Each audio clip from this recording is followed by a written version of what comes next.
what's happening, people? It's your boy Juls, aka Juls, baby. And you're now locked into the ACS Show. Stay tuned. Peace.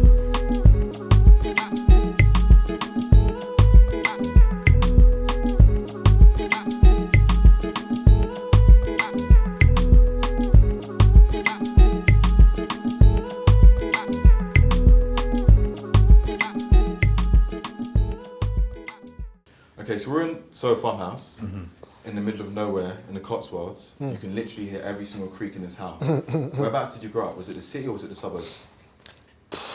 It was the suburbs. Born in Clapton, Oh wow, okay. in Hackney. My parents and I were staying in a one bed, and this was like 80s. Okay. So these times, it was very rough. Very, very rough. Especially in Clapton. Yeah. I mean, Clapton's still like... It's still, but then it was, if you're from there, you would know. And then he moved us to Hertfordshire, and I went to school in Stevenage. Oh wow, Yeah. okay. An area where there were probably about 4 or 5 black families there. Crazy. There was us, there was one Somalian family, Sierra Leonean, Nigerian, because Nigerians are everywhere, right? Literally. And I can't remember what the other but Stevenage was an area where there weren't too many black people over there. So that's literally where I did a lot of my primary school till I was about 11, 12, then we moved to Ghana. Oh wow. So you really went from London city to suburbs to and Ghana. then back to the real suburbs. Exactly. Okay. So in Stevenage, how accessible was music to you growing up? You know what? Music didn't even really start there as much. I think growing up, because my dad is a huge jazz fanatic. Amazing. And my mom loves reggae music. So that's what was playing in the house. So as you're growing up, you kind of like hear these sounds. But in terms of like me developing my knowledge and I guess creative skills for music, that was in Ghana, man. Yeah. That was all in Ghana, where I was exposed to like all sorts of sounds and seeing all of these instruments being played. When you're young and in Stevenage, I mean, there wasn't really any culture there. Yeah, I feel like it was more like rock and roll. Yeah. Especially in the 80s as well. Pop. It wasn't, yeah. Do you know what I mean? And it was early pops. It wasn't like, there was no groove to it. Yeah, I mean, the only music channel really was Top of the Pops that we were watching, and I mean, do you know what I'm saying? Like, I couldn't really, relate to that type of stuff. Totally, man. But yeah, Ghana was kind of like where music kind of like You was exposed started. to it. Yeah, literally. So, obviously, Afro-pop and obviously Afro-beats is two genres that everyone kind of somewhat knows. Yeah. What would you classify the genre of music you make? Because for me, it feels like it's a bit more of an advanced version of Afrobeats and Afro-pop even. And it's influenced by like So many Brazilian, different types Yeah. of feels. You know what it is? I think because I've just been exposed to so many genres, jazz, reggae, dancehall, a lot of soul, R&B, hip-hop as well. Because I'm fans of those genres, I think African music or Afro-pop, which is a part of my DNA, should I say, it kind of like is a thing where I just like to blend the two. So it's kind of like blending my roots with, my influence or what I grew up listening to. So, for example, I could do a record, I'll talk about a record I've done for Wizkid called True Love. So that record, it will be branded as an Afrobeats record, but when you actually listen to it, there are elements of soul and reggae in there. And it's kind of like letting people from different cultures listen to it in different ways. So somebody from the Caribbean will probably hear something else. Totally, yeah. Someone from Africa or Europe would hear something completely different. So it's just kind of like blending different cultures together. That's what I feel like my music. Would you give it a name? A genre? Would I? Even if it's not made up yet, a genre that best describes your music to you. I don't know, Funny enough, somebody gave it a name. I'm trying to remember. My boy Eddie Caddy, we were just chatting and then he said something. I can't remember the name. But to give it a name, I don't know. And it's because I'll probably blend African elements or something else. So, for the album, for example, that I have coming in summer. You know, there are different elements. There's baile funk in there. There's dancehall. There's hip hop. There's R&B. There's house. Amazing. So I don't know, man. It's kind of weird. It's a whole mixture, really. Isn't it? Yeah. What would be your earliest memory of, like, if all of those genres together, was it you growing up in Ghana that made you really want to think, you know what, I want to start producing that kind of sound? You know what? It's me doing music. I want to say it was very late. I only started making beats when I was like final year of uni. Okay. It's like This 21, is like 22. this is like when I'm 22, 23. What did you study in uni? My whole background Okay. is finance. I was just about to say finance. I don't know why I was about to say that as My well. I was whole just about to say background. finance. I have a degree in Okay. finance from University of Ghana, Amazing. and I have my master's from Surrey. My whole background is finance, and my working career was, you know, working for private equity fund and working for a couple of banks. Amazing. And doing some research That's so at interesting. university. It's completely left from music. So how long have you been doing music then? So Can't into- I've been making beats. I started making beats 07. Okay. I started getting better and perfecting my craft till about 2012. Okay. 2012 is when I started putting out little beat tapes here and there, and I Mm-hmm. was just sharing it when Twitter and stuff started, like, you know, popping off Mm-hmm. and stuff. Sharing it with your friends. Yo, check this beat that I done. And you put it out, and you have a couple of rappers just freestyling over it from like all over the place.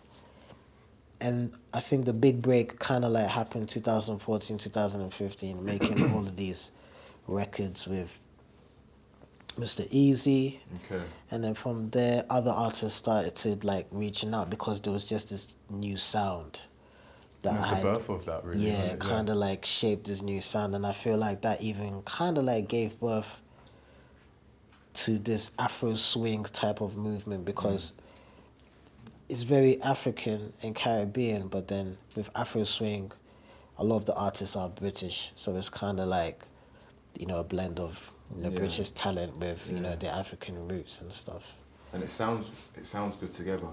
So when I think about my favourite songs anyway from you say, Guan, Yeah, and Skin Tight, Yeah. yeah, all three records sound kind of completely different, but all still have that Juls signature to it. yeah. When you go into a session with an artist, are you giving them what you feel like they need, what they want, or do you kind of create with them and make it more tailor-made to what they actually, you know, kind of want for their own project?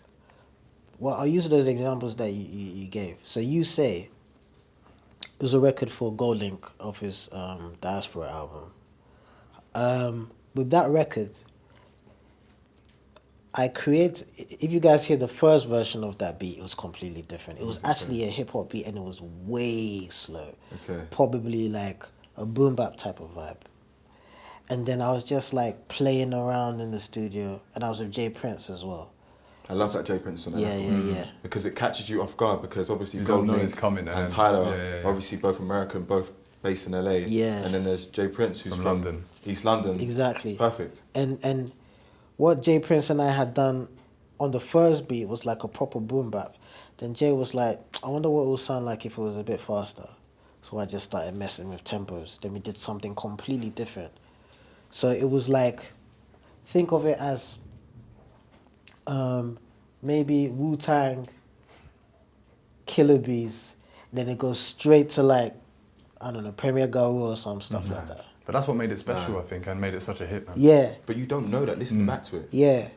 I can't hear it sounding any Bro, slower. and when I did it, I was like, actually, hang on. And then J Prince started mumbling. You know, then it made sense. So it was literally just a hook. Right. So the Like, hook it was first. literally, the hook was Okay. first. It was just there. So was it a Jay Prince record first? It was actually me working on my mixtape, Okay. Color, that I had signed to Virgin with. And so we were looking for a feature, and they were like, they can try and get Gold Link. Sent it to them, didn't really hear much. We're still shipping around, see if we can find someone. Gold Link got back to us, he said he loves it, but they'll like it for his album. I was like, you know what? It's an opportunity, do you know what I'm saying? I feel like producers, we always don't want to keep ourselves in the box. Do you know what I mean? I feel like I produce for a lot of the greats in, you know, the Afrobeats world. Burna, Wiz, one day Cole, and, you know, having to work with Mr. Easy and Malik Berry and all of that stuff. It's always good to like go on. Ticked Yeah, off, no, basically. that was the A-star list. Yeah, And, literally. do you know, but it's like you would like to branch out. So the Gold Link opportunity came, I took it. I didn't even waste time. And, you know, after that, other opportunities like Masego and having sessions with Van Jess and stuff, all of Amazing. that kind of like happened. So How that did was that. Yeah, sorry to cut off. How did that whole, because obviously you're still attached to that SoundCloud Afro, kind yeah. of selection world, Yeah. like you said, Masego. Yeah. How do these opportunities come to you? Is this all you just putting out records still and putting out beats still and giving Yeah. people packs? Or is this Label. more label kind of Nah, movements? to be fair, it's definitely not label stuff. I think it's just literally a lot more of the sound just, you know, Finds people. yeah. Totally. I feel like when I started putting records out, even from 2017 when I dropped Leap of Faith, like there was no plan of speaking to, you know, streaming platforms or marketing team or this, that, and the third to push the project. It was literally like vibes. Drop Put it. a project together. We did like a little small gathering where we played it for Listening party, people. yeah. People just genuinely loved the album. It wasn't even an album, it's an EP or LP or whatever you want to call it. And it just continues to grow. And when I was growing and building a fan base, what I realized is that anything I put out, people really liked. To a point where people used to say that sometimes the beat and the production is a bit too much for the artist. So it may not match, you know, the energies and stuff like that. And it just, you know, made me realize that, you know, I had a bit more power than I thought I did. Oh, big I time. think you do as a producer though, because you write the transcript for the artist to jump on. You know, you guide that how the song is gonna go. Yeah, but I feel like a lot of producers don't have. I think some get lucky. There's some producers who are making bangers for some artists, and you never even know who they are, and they don't really treat the producer well, or in their like respectfully. No, yeah, man. And I felt like for me, I just kind of like wanted to build a brand for myself. Hence why I also DJ as well, and you know, just created this whole name as an artist, so to speak. So It's a platform for you as yeah, well. You know. We were yeah. having this discussion earlier actually about who is the mastermind behind a record. Is it the artist? Is it the label? Yeah. Is it the producer? Is it the songwriter? Is it even the engineer? Yeah. When we think about producers, Yeah. and you look at the term producer, because that term is very, very wide Yeah. and far in between, that is essentially the person who makes the bounce, the groove, and really the bass that you move to on a dance floor, right? Especially if you're looking at like a dance record. Yeah.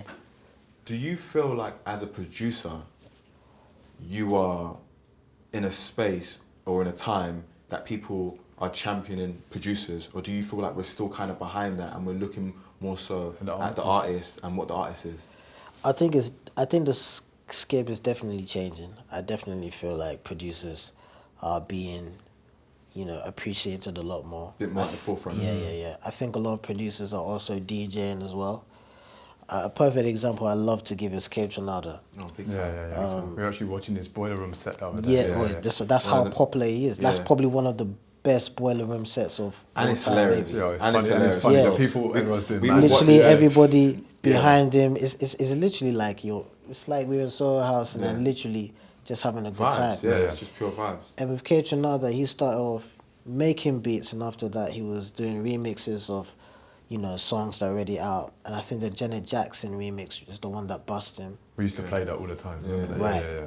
And then after that, you know, he started producing for a few cats. Then he put out his own album. And, you know, he's the first black man to win a Grammy for Best Dance Record of the Year, which is actually kind of mad. Yeah.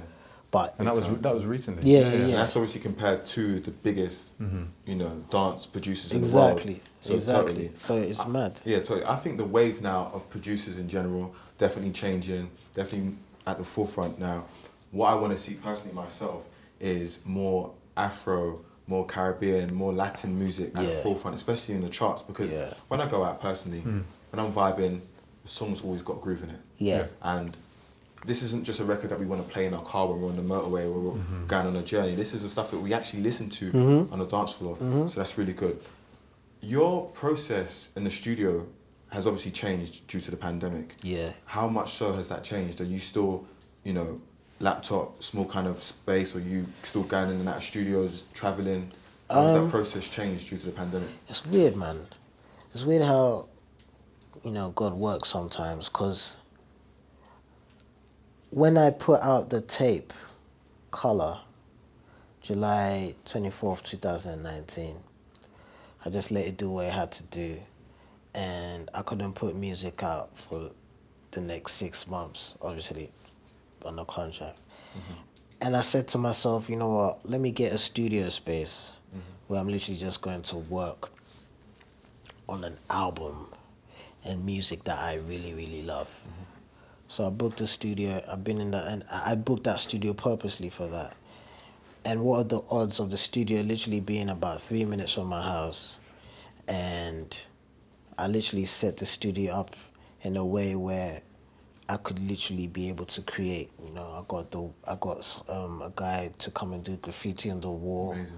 And just decorated it with so many things. Yeah, literally just make it a home. And a creative space as well, where you can draw ideas from wherever you live in the building. Right, exactly. Sometimes when you're in those four walls for too long, it may be a bit difficult, but I think I've just put certain things in place to be able to, you know, get that type of inspiration. So that's literally where I've been, literally the whole pandemic. You know, there was just a lot of time to watch a lot of things I never watched on YouTube. Yeah.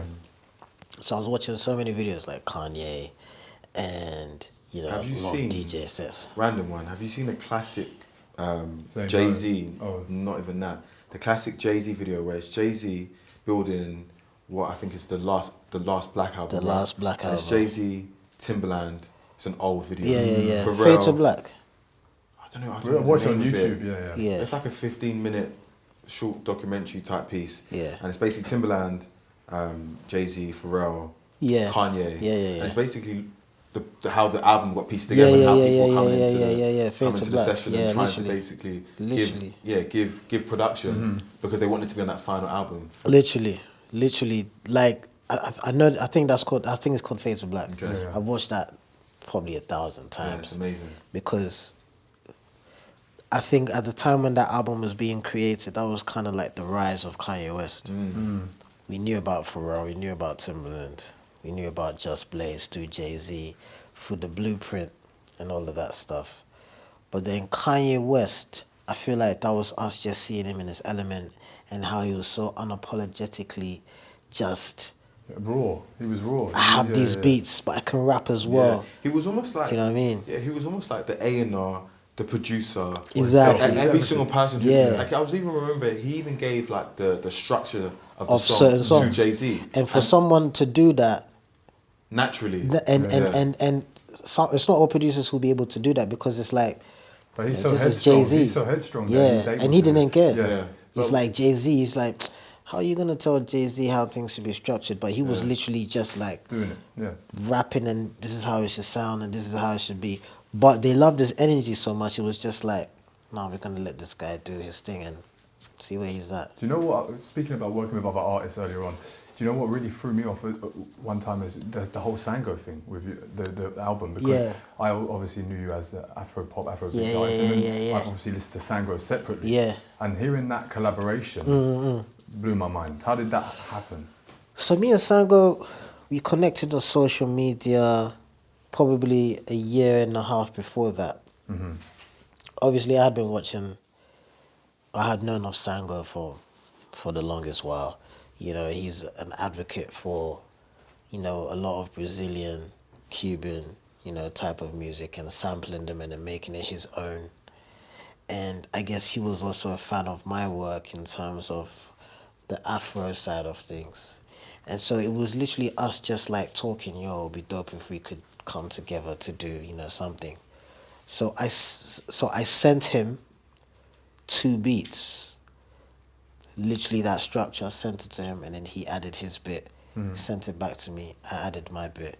What song was that? Is that song Both of them. released? Yeah. Both of them. Oh, both records that have Yeah, been yeah, released. yeah. Oh, wow, okay. Both of them. So it's Fufu and Grits. That's the name of the EP. 2 instrumentals. And I'll tell you about the titles as well. But they left me wanting more. That's what that done. That EP. That's what we wanted. That's what we. it's a That's sample what. pack. Yeah, that's what we wanted. And I wanted more, and I searched for more. Because I Yeah. didn't know if that was. I didn't even know if that was a real thing. It's When gonna it came be, out, I yeah. didn't know if someone had made that up. It was Yeah, Juls yeah. and the Sango. Do you know what I mean? No. I didn't know. It literally just came out of the blue. Fufu and Grits. We were thinking about so many names. Fufu, obviously, my side being African. Yeah, Grits, his side. The titles of the instrumentals is Ritmo Coco. So Ritmo Coco means Coco's house, Okay. and Coco is my missus' nickname. Okay. And there's a second track called Angela Nifie, Okay. It's all making which sense is now. Angela's house, and that's his wife's name. Perfect. So we just took our partners, we made the titles of those beats. Personal. And exactly. And it also shows that again, producers that you're at the forefront now. Yeah, Do you know what I mean? yeah. Of being an artist Yeah, as well. yeah. Both of you. And we those two beats were just so perfect. So we're like, we're gonna do another series, but we just don't want it to be some half-hearted thing, because I would want it to be growth from what we've already put out. Totally. So if we put like maybe 3 or 4 more series, then we're like, alright, but we have about 15 instrumentals altogether, and we can literally tour, playing his stuff, playing my stuff, playing our stuff together, just a big party. And to be able to DJ that as Yeah, well, both of you. Sick. yeah, man. That's kind of like the dream. So And that's summertime, yeah. Yeah. Speaking of summer, this year is actually deemed as the summer of love. 2021 is deemed the summer swear, of I love. didn't even know this. So in the 60s and the 80s, there was two periods of time that were called the summer of love. And they came after prolonged hardship. And I feel like we've been in a pandemic. Yeah. We've all experienced hardship. What does this summer mean to you? It's a big summer still. It has to be. Yeah, on a personal note, big. In terms of music, I mean, summertime, I'm putting my first album out. Any giveaways? Mate, well, there's a song out now. I put a song out a couple of weeks ago called Chance, which features Tay Elo and Projects, who I've worked with previously for Wizkid's album. And we can see it's charting, right? Yeah, Amazing. it's doing well. And Amazing. it's the record is done very well organically. There hasn't been any machine. I think people just generally love the record, but it's just a teaser or a taste of what people can feel. It's very summery, it's very sun, that type of vibe. And that's what the album is. I literally want the album to literally just be like for summer.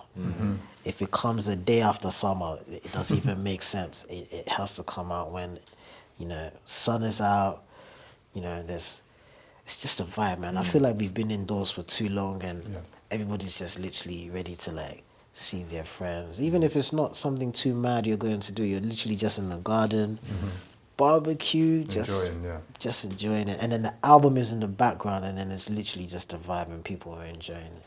And it's an album that is known to be perfect for summer, and even can be played throughout, the year. So yeah, summer hopefully comes out, August time. Wicked. In terms of how many tracks, man, at the moment it's 15. Oh, wow. Okay, so it's lengthy. Which Yeah, is great. but we may either cut or add. 15's good. Yeah, but 15 And that's good. a confident level, Yeah. because if you're putting 15 tracks out, every one of them is a Totally. banger. Yeah, And also, like, if you look hopefully. at, what you've already released, if you're releasing a compilation of 2 tracks, Yeah. 15 tracks on the flip side to that is a Yeah. good rotation altogether. So it makes sense. Yeah. And it's and each song is very different. It's like every song is sun, but there's a different message, but the feel is very, very sentimental. You're gonna feel love, you're gonna feel a vibe. There's some that you can really dance to, and there's some that you're literally gonna like nod your head or have a little groove to. And there's some deep ones as well. Amazing. So, it should be very exciting. I'm excited. I can't wait for everybody to hear that album. Amazing. And away from your music, personally, what are you looking forward to with this summer anyway? Man, on a personal note, you know what? I don't even know, man. For me personally, I just want to spend a lot more time with family, you know, have a good time. I feel like I never really have time to spend quality time with, you know, the people close to me. Always busy. Or can you do this? Oh, I've got this session. Yeah. Or I need to go here. Yeah. Or I need to travel. This, that, the third. This time, I literally just want to like Prioritize them. Prioritize that, and you know, hopefully, you know, it goes the way that I planned it to go. To be honest, like, Simple, but yeah, yeah. literally quality time and creating very good memories full of love and joy and happiness. Literally, yeah, man. I don't wanna dance, but you put me in a trance. Give me a chance, bad romance on the dance. Give me a chance to prove myself, baby. What you want? Tell me when you need this love. I need your love. You know, when you think about the summer and you think about Festivals. you know, festivals, Yeah. what kind of parties are you, you know, drawn to? Man, you know what? It's usually the smaller ones rather than The intimate sets. the Yeah. like, you know, 100, 150, 200 people with the right vibe. You know, everybody's, you know, drinking, you know, having a vibe, and you know the energy is right. That's the type of, you know, party that I like to DJ for. I mean, the Afro-punk's still important, those big ones though, right? They are, and they're great. They're great. But I just feel like with an intimate setting, you kind of like have a personal connection, you know, with the people who are in the party. You know what I mean? Like, there are times when sometimes you even feel like somebody gets you, and then that person's giving you that energy, and it's kind of like, it just makes you go in. Because sometimes the DJs, when we are behind the decks, we see a lot of things. No, of I've course. seen some bad stuff.